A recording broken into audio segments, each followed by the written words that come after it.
Hey everyone, welcome to Michigan Out of Doors. I'm Jenny Olson and we've got an exciting show for you this week with lots of early springtime fun. I was able to spend some time with Lance Valentine from Walleye 101 to get some safety tips and some tricks on how to catch more walleye out on the Detroit River this spring. You won't want to miss that, but before we get to that, Jimmy's got some other fun for us.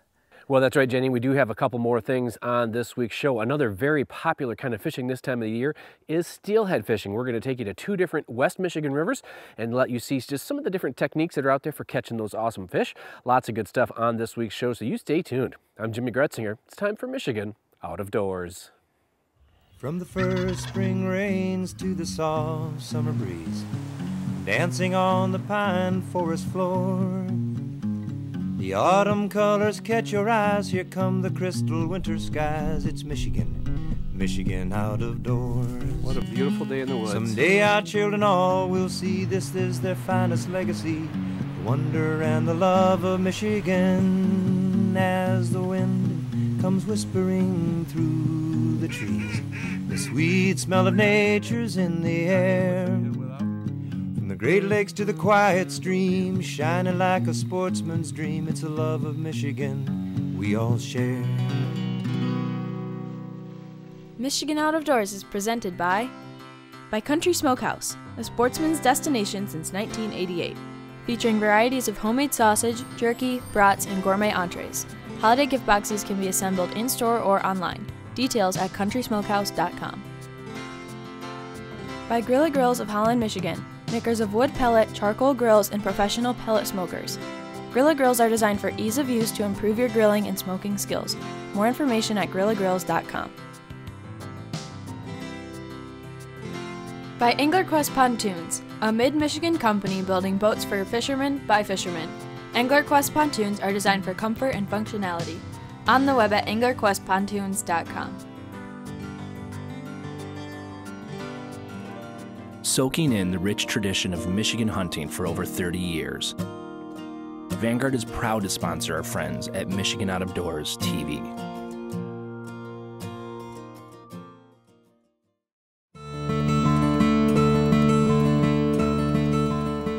A few weeks back had me heading out on the Big Manistee River with a few guys who know this stretch of water.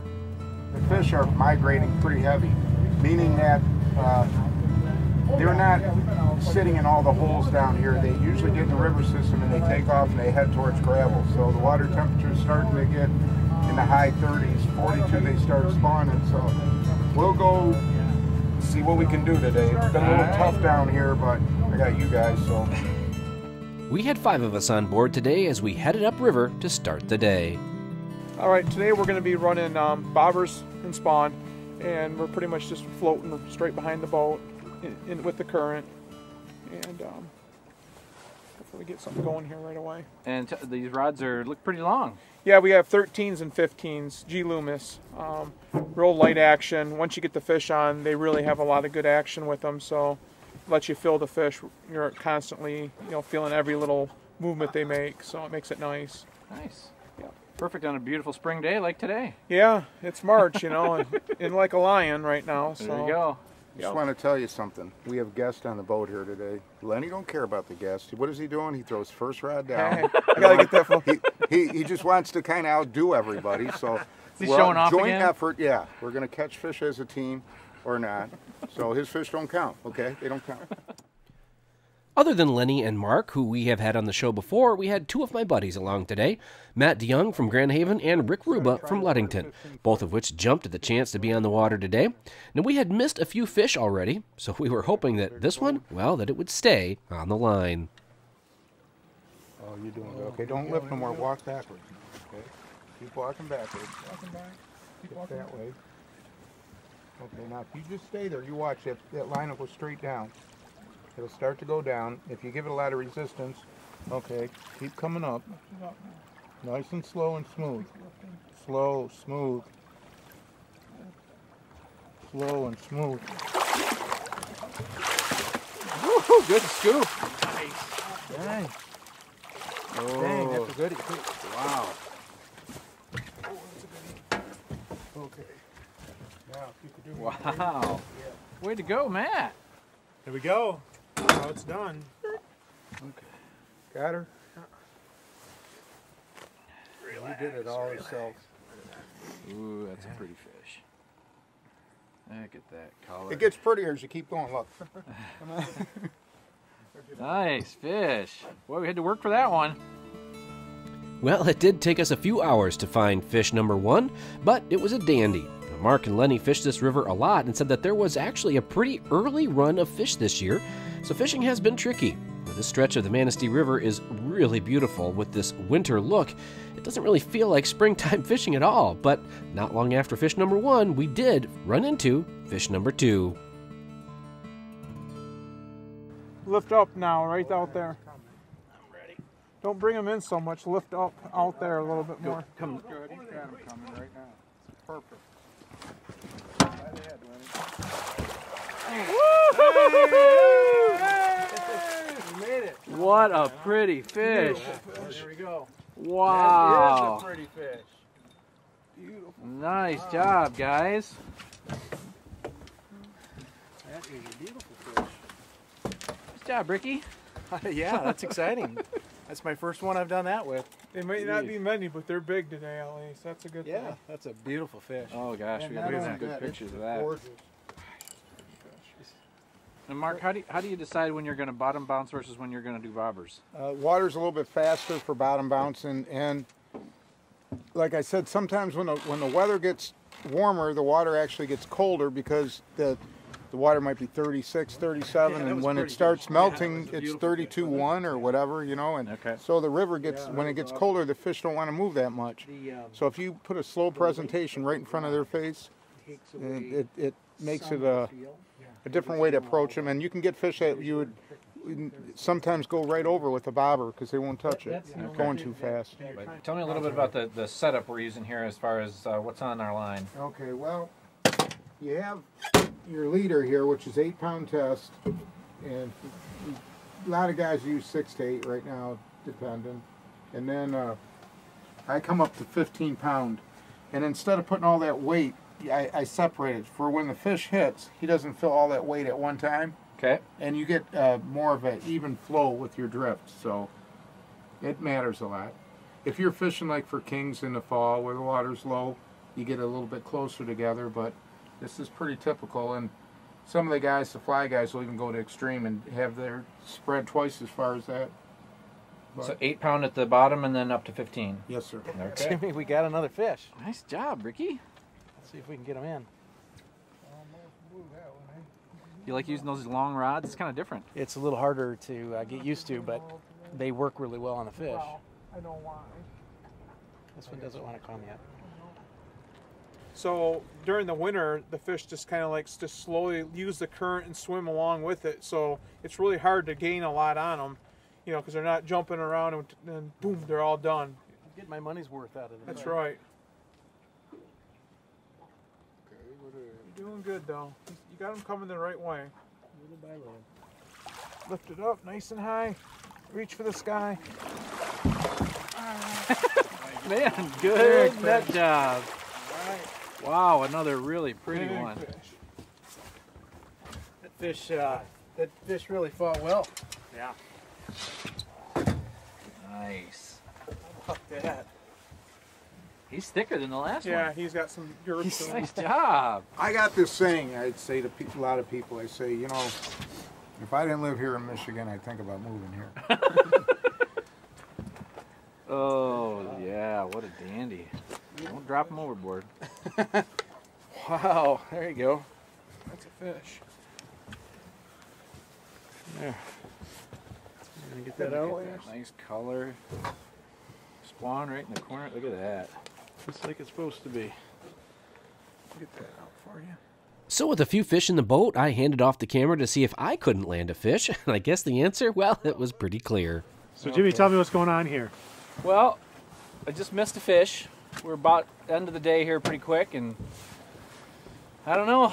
He was there, but then he wasn't. We've had, I don't know how many we've missed today. Had but 10 or 11 fish. You know what? I got these hooks for good price. I mean, being a charter guy, you don't make a lot of money, so you have to improvise and do the best you can. Oh. And they looked good, but apparently they're not working too good.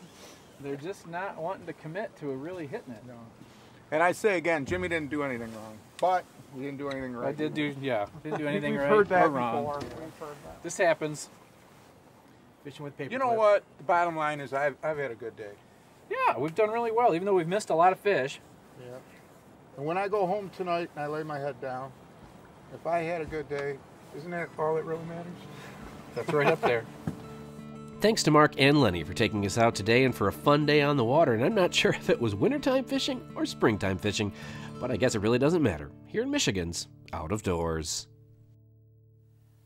Well, it's that time of year again. If you haven't been to the Detroit River in the springtime for the walleye fishing there, you're missing out. I was able to spend some time a couple of weeks ago with Lance Valentine from Walleye 101 as he was gearing up to head out on the water. We got some great tips from him.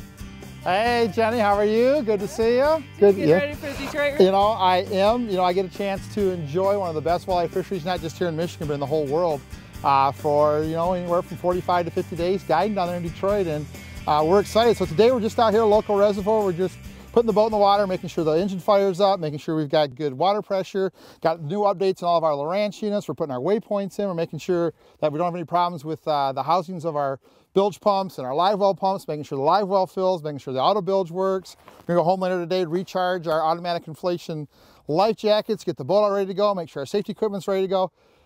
Lot to do to get ready to get down there and enjoy some fantastic fishing. So we're just out here today, just beautiful day, just getting ready to get down there. So that's just to get the boat ready. Then we're going to talk about walleye. Yeah, you know, just to get ready. You know, Detroit River moves pretty good current. You don't want to be down there and not know where your safety equipment is, not know your boat works, not know things. You're not going to have any leaks. Do that first, and then we're going to get down there later today. We're going to show these guys how to catch fish when they go down to Detroit. You know, catching fish on the Detroit River really boils down to three basic things, and they are being in the right place. So we use our Lowrance sonar, GPS, side scan helps us get in the right place where the fish are. Being able to stay vertical, keep your line straight up and down. That we do with the Motor Guide XI5, and then the key is to be able to actually feel your jig. So we use custom designed heavy jigs, 3/4 ounce and 1 ounce, so you can feel the jig. But you do those three things right. Use your sonar GPS to stay on the fish. Use your trolling motor to keep your line straight up and down, and use a jig that you can feel so you can feel those light bites. You can catch fish right out here. The first day you're out here, a little bit of practice on boat control, you can get out here and catch fish too. You know, so when you first get out here and start looking for fish, there's a couple keys, right? I like to fish different areas every time I move. So if I fish 15 foot in one spot and don't get any bites, don't get a lot of fish, when I move upriver, I don't just go back and fish 15 feet again. I may go and fish 20 or 30 or maybe up into 5. So constantly moving and looking. You know, and the beauty about the Detroit River is there's lots of boats. So you'll see guys, they get on a bite, you'll be able to see the nets. But what I like to do is if I see a group of boats and they're fishing, let's say 15 feet of water, I may pull in and fish 20 feet and I'll keep an eye on them. So I'm fishing 20, they're fishing 15 for me. So I don't have to spend the time going in there and checking 15 feet. I know if there's a bite there or a bite where I'm at, but paying attention to where the fish are, get the key depth. You know, so staying vertical is a combination of good boat control, ability to see your fishing line, and having a short stiff fishing rod so you can be right on top of the line. You know, one of the mistakes a lot of people make when they go down there is they watch the line from their rod tip to the surface of the water and make sure it's vertical, and that's really not a big deal because the heaviest current in the river is the top 6 or 8 inches and the slowest current is on the bottom where your jig is. So you want to be able to see your fishing line below that top 6 to 8 inches of heavy current and make sure you're vertical from there down to the bottom. If you use a long rod, 6, 6.5, 7 foot, that rod is so far away from the boat that you really can't see that fishing line. So a short 5.5 foot rod, when you start jig fishing, you're basically standing right on top of that fishing line. And by using no stretch, bright fishing line, you're able to see the line below the surface. And that short rod, you're standing right on top of it, you're gonna stay vertical. And staying vertical is absolutely 100%. Other than being on the fish, the most important thing to do on the Detroit River, if you wanna catch fish every day, is make sure you can stay vertical. Short rod helps you do that. A lot of guys, especially the first couple of times they're down here, they struggle with boat control, and that's because they're worried about the current and the wind. And I'm going to tell you the fastest way to learn how to do this is to not worry about the current or the wind. I teach vertical jigging and boat control by 3 simple words: follow your line. Because again, we want to keep that line vertical. So all we do, forget about where the current's headed, forget about where the wind is blowing, get your jig to the bottom, watch your line. If your line goes off to the right of the boat, drive your boat to the right. If your line goes off to the left, drive your boat to the left. Line goes forward, add more thrust, and drive forward. So simply remember, follow your line. Forget about the wind, forget about the current. It's too hard to keep track of all that. Just get your line to the bottom, follow your line. And the guy in the front should fish with the lightest jig. We use the 3/4 ounce jig in the front. and everybody else uses 1 ounce because the back of the boat's going to turn more than the front does. So you're making really, really tiny, constant, subtle changes in the front. That's making some bigger changes in the back. So the lightest jig should be in the front, usually a 3/4 ounce. Heaviest jig in the back, a 1 ounce, so those guys can stay vertical. The guy controlling the boat has to be vertical. Everybody else has to adjust to him. Remember, just follow your line, use a jig and get to the bottom and feel. You're going to catch a lot more fish because vertical is absolutely the key in Detroit. You know, and then one thing I do is I never ever put a jig in the Detroit River without a stinger hook on it, and I catch a lot of fish on stinger hooks. My customers catch a lot of their fish. I catch a lot of my fish on them. It really, really increases your potential to get hooked up and hang on to a fish. But a couple of things make a stinger really good. Now, this is a stinger that we tie for our Lance Valentine Signature Series. It's a very, very light wire, round bend, high quality treble hook. And we tie it on 14-pound Berkeley XT, extremely abrasion resistant mono. And we use mono because we want this stinger hook to float. So if you use heavy wire or other line, fluorocarbon that sinks, that stinger will get down here and actually mess up your worm. We want to take it and we're going to leave it hanging. We're not going to put it inside the body. And the reason for that is this. The way fish eat when you're jig fishing, your jig is going up and down in the current. A fish will just suck it in as it falls, or they'll suck it off the bottom. So all you're going to feel is a little bit of different pressure on the bait. Now, if fish aren't really aggressive, they're not sucking in a lot of volume of water and they can't move this whole, they don't want to move this whole jig and worm package. So if you have your stinger hook actually stuck in your worm, the fish has to suck all this in to get that stinger hook. If you let that stinger hook hang, and with the light wire and the mono in the current, it's going to look about like that. It's going to stay up above the body. So what's going to happen now is the lightest part of that whole presentation, if it's not hooked in, is that stinger hook. That fish can suck that stinger hook in without having to move that big heavy package. You're going to really increase your hooking percentage. And the way we attach them, we crimp on a slip knot. So all we do is we just grab that crimp, open it up, and there's a slip knot. Then we simply take that slip knot, put it over the hook of the jig, and pull it tight. And now the harder the fish pulls, the tighter the knot gets. You want to change your body, you simply open up your slip knot, change your body, put your stinger hook back on, pull it tight, and away you go. I almost always use some kind of chartreuse on my jig head and a dark colored body. That's kind of my go-to. Everybody's got their own favorites, but I like dark colored bodies, bright colored jig heads. I think that's going to get you dialed in most days because the fish can see that chartreuse. The body, natural color, looks natural. You're going to catch a lot more fish looking like it belongs there than something that doesn't really belong down the bottom. Okay. So does it matter if guys are all catching them on blue ice or whatever? Do you switch? Do I switch colors? Yeah, I do. Now, what I know is this. I'm a pretty detailed record keeper, and what I can tell you is this. Color can be important, but what's more important every day is getting the right body shape. We carry 4 different body shapes in our boat. Disc worm, a regular worm, a minnow, and a big paddle-tail shad. And I will tell you that every day it's more important to get the body shape right than it is to get the color. If you get the right profile in the wrong color, you'll catch a lot more fish than getting the right color in the wrong profile. And what happens is each one of those profiles does a couple things. They imitate a different style of bait, and because they're different sizes, shapes, and bulks, each one falls, what we call a fall rate. Each one falls at a different speed back to the bottom, some fast, some slow. And they also have a different what we call fall angle. Some will drop straight down, some will actually fall back into the current. So getting those things right, fall angle, getting the body shape right is more important than the color every day. Once you get dialed in, everybody when you start in the morning should have a different shape on.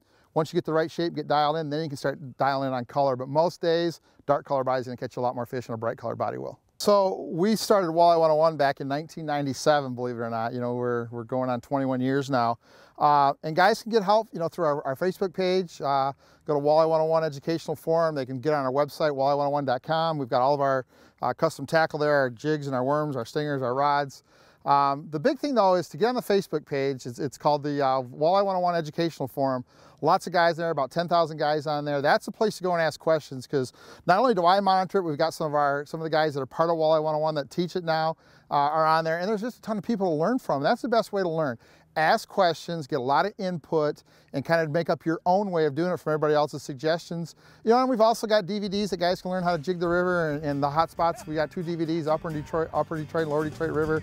Guys can learn the best fishing spots. I'm pretty lucky that my job is to get up every day and make people better anglers. So we're here for you guys. If you got questions, you need help, don't hesitate to ask us. If you see us down on the river in the Polar Craft, stop by and say hi, and we're more than happy to get you dialed in and get you catching fish, because this is a fun fishery that a lot of times is very social. We can do it together. A lot of guys jigging by each other, laughing, having a good time. So if you've never been to Detroit River, get down there and try it. If you have, make sure you get down there some more and take some buddies with you, because it's an absolute fantastic way to enjoy being outside in Michigan in early spring. Special thanks to Lance for sharing his great tips with us, and good luck to everyone down on the Detroit River this spring. We'll see you out there. Well, like you saw earlier in the show, there is some great steelhead fishing on the Big Manistee River, but there are a lot of good West Michigan streams that hold some fish. Our good friend Brandon Nutt was just out with camera in hand and captured the Ravenna Steelhead Tournament, and it was a lot of fun.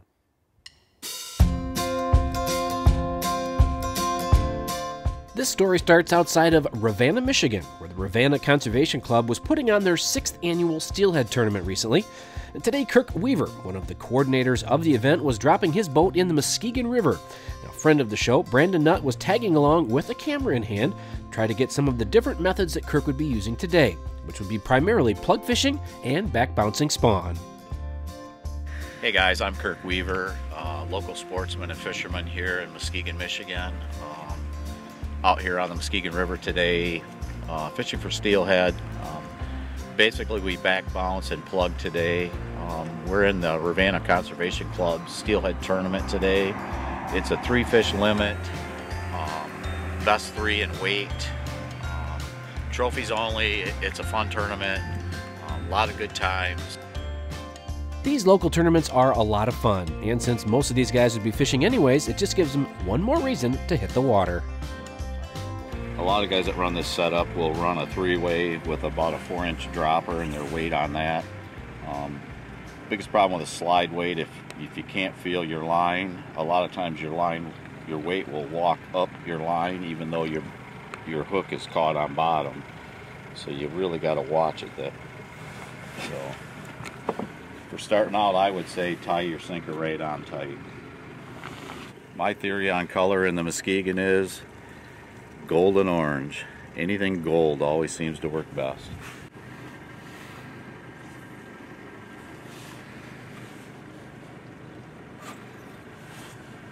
And so as you're back bouncing, you're gonna let that plug just work in the current. Exactly, we'll let that work with us. Generally I'll run 2 rods off both sides and back bounce, but it's a lot to handle for one guy, so we're gonna go with 1 rod.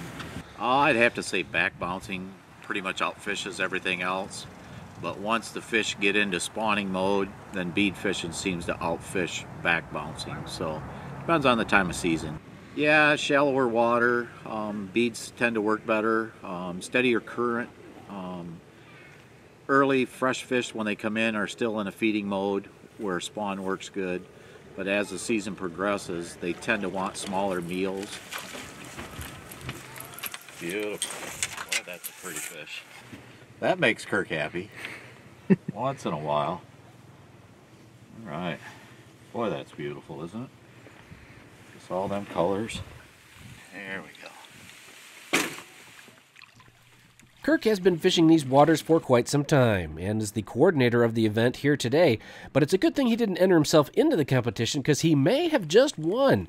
He had fish after fish coming into the boat this morning.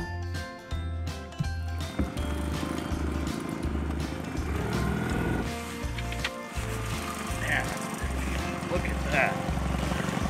Oh yeah. Oh yeah. Look at the colors in that fish. Wow. Nice fish. How's that? Pretty hen right there. Man, that's probably 8 pounds. Put up a good fight. Yeah, beautiful fish. Back bouncing. Little spawn bite. Man, isn't that pretty? Look at the purple in that.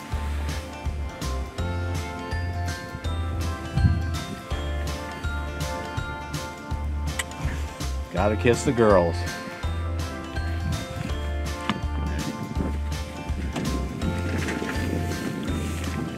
Well, things wrapped up on the area rivers and the anglers all headed back to the Conservation Club for the weigh-in. Now, folks brought in fish from the White River today, the Grand, and the Muskegon. Now, most all of the teams had some fish, and so after a quick tally of the scores and some good food in the bellies, the top 3 teams were announced and trophies handed out. First place team with a weight of 27.7, Josh and Eric Spoolman. Special thanks to Kirk for all of his work to get folks out of doors and on the water. Thanks to Brandon for sharing the footage with us. And make sure that you get out on the river no matter the style or the presentation. Spending time where steelhead live is just part of the enjoyment here in Michigan's Out of Doors. Thanks for joining us this week for Michigan Out of Doors. Make sure you check us out online next time you get a chance. You can do it a couple of different ways. Our website is MichiganOutofDoorsTV.com. You can check out older episodes or this week's episode over again. We've got our wild game recipes, all sorts of great stuff on the website. Or you can visit us on social media. We're on Facebook, Twitter, Instagram at Michigan Out of Doors TV. We'll be letting you know where we are and where we're headed next. Speaking of where we're headed next, there's a lot of fun headed your way this spring. Michigan Out of Doors is presented by Greenstone Farm Credit Services, making recreational land ownership possible across Michigan and northeast Wisconsin. Begin your land financing journey at one of Greenstone's 37 locations or visit greenstonefcs.com. Michigan's hunters and anglers are essential partners to the health of the state's wildlife and habitats. The Michigan Wildlife Council is dedicated to ensuring our hunting and fishing heritage and Michigan's natural resources are preserved for future generations. By Pictured Rocks Boat Cruises of Munising, exploring Lake Superior's Pictured Rocks National Lakeshore. With its sandstone cliffs, caves, waterfalls, and lighthouses, Pictured Rocks Boat Cruise is on the web at picturedrocks.com. Closed captioning provided by Marvo Mineral, makers of Lucky Buck, deer management products including minerals to supplement deer diets year-round to improve health and antler growth. When I wander far away, a dream stays with me night and day. It's the road that leads to my home state. I am a Michigan man. Changing seasons paint the scene like rainbow trout in a hidden stream. The white-tailed deer in the tall pine trees. I am a Michigan man. I am a Michigan man.